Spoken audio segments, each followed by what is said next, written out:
حضرت عبداللہ سے مروی ہے کہ ایک آدمی ماں باپ کو روتا ہوا چھوڑ کر آپ صلی اللہ علیہ وسلم کی خدمت میں ہجرت پر بیعت کرنے کے لیے حاضر ہوا.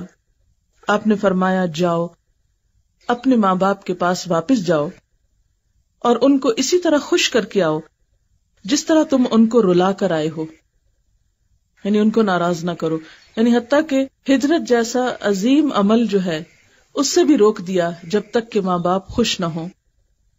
پھر تیسری چیز ہے ان کی خدمت کرنا، کیونکہ زبان سے شکریہ بول دینا یا ایک دو لطیفے سنا کے ہنسا دینا اور سمجھنا کہ ہم نے شکر گزاری بھی کر لی اور ان کو خوش بھی کر دیا، یہ کافی نہیں ہے. اس کے لیے خدمت کا عمل بہت ضروری ہے. نبی صلی اللہ علیہ وسلم نے فرمایا وہ آدمی ذلیل ہو پھر ذلیل ہو پھر ذلیل ہو. لوگوں نے پوچھا اے اللہ کے رسول صلی اللہ علیہ وسلم کون آدمی؟ فرمایا وہ آدمی جس نے ماں باپ کو بڑھاپے کی حالت میں پایا، دونوں کو پایا یا کسی ایک کو پایا، پھر ان کی خدمت کر کے جنت میں داخل نہ ہوا. یعنی خصوصاً بڑھاپے میں ان کی خدمت ضروری ہے، اور پھر خاص طور پر جب کوئی اور بہن بھائی نہ ہو یا دور ہوں اور آپ ہی ان کی مدد کر سکتے ہوں.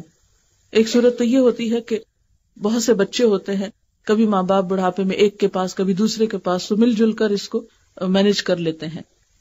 لیکن بعض اوقات ایسی صورت ہوتی ہے کہ آپ کے سوا کوئی اور ان کا خیال رکھنے والا نہیں، تو اس صورت میں خاص طور پر یہ وعید سنائی گئی کہ پھر ایسے شخص کے لیے تو جنت بھی حرام ہے، کیونکہ آپ سب جانتے ہیں کہ ماں کے قدموں تلے جنت ہے.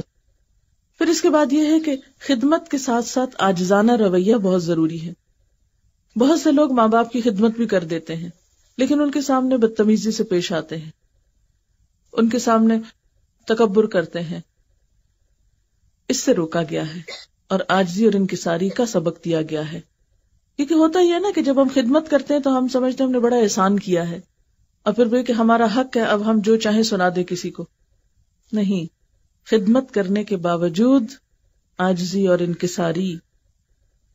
اس میں قرآن پاک کی ایک آیت آتی ہے وَاخْفِضْ لَهُمَا جَنَاحَ الذُّلِّ مِنَ الرَّحْمَةِ، ان دونوں کے لیے رحمت کے ساتھ اپنے کندھے جھکا کر رکھو، یعنی شفقت کا معاملہ کرتے ہوئے اپنے پوسچر میں بھی عاجزی رکھو. یعنی ماں باپ کے سامنے آپ اکڑ کر نہیں بیٹھ سکتے، کندھے نہیں اچکا سکتے، گردن نہیں پھیر سکتے یا سر نہیں جھٹک سکتے.